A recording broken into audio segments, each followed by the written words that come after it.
بسم الله الرحمن الرحيم يا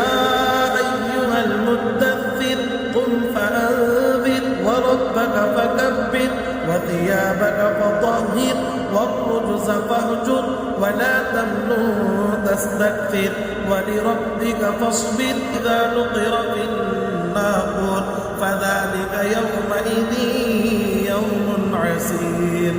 على الكافرين غير يسير ذرني ومن خلقت وحيدا وجعلت له مالا ممدودا وبنين شهودا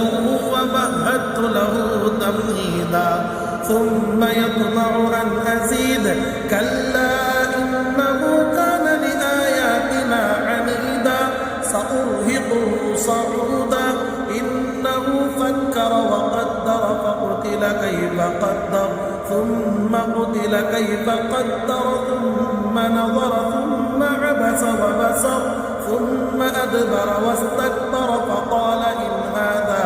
إلا سحر يؤثر إن هذا إلا قول البشر سأصليه سقر وما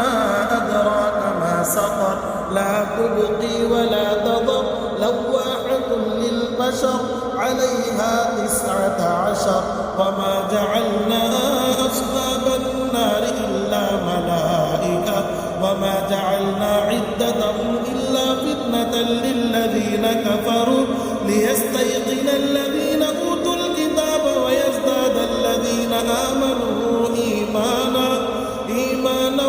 ولا يرتاب الذين أوتوا الكتاب والمؤمنون وليقول الذين في قلوبهم مرض والكافرون ماذا أراد الله بهذا مثلا كذلك يضل الله من يشاء ويهدي من يشاء وما يعلم جنود ربك إلا هو وما هي إلا ذكرى للبشر كلا والقمر والليل إذ أدبر والصبح إذا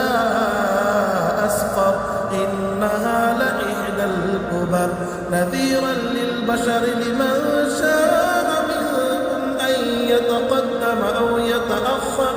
كل نفس بما كسبت رهينة إلا أصحاب اليمين في جنات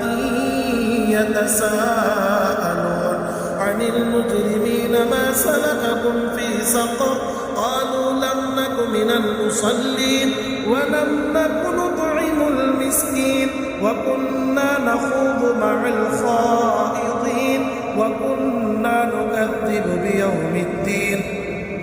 حتى أتانا اليقين فما تنفعهم شفاعة الشافعين فما لهم عن التذكرة معرضين كأنهم حمر مستنفرة فرت من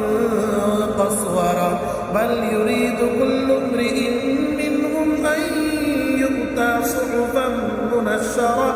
كلا بل لا يخافون الآخرة كلا